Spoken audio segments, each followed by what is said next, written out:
Mission Log. Araw 18,116.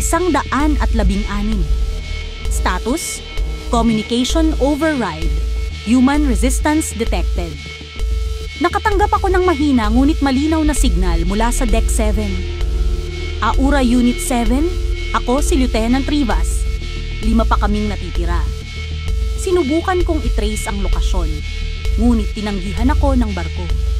Ang mga nakontrol na crew ay papalapit na, parang mga nilalang na walang kaluluwa. Narinig ko muli ang boses ng alien signal.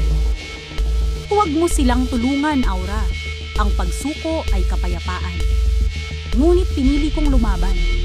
Ginamit ko ang backup reactor upang bigyan sila ng 10 minutong access sa escape route.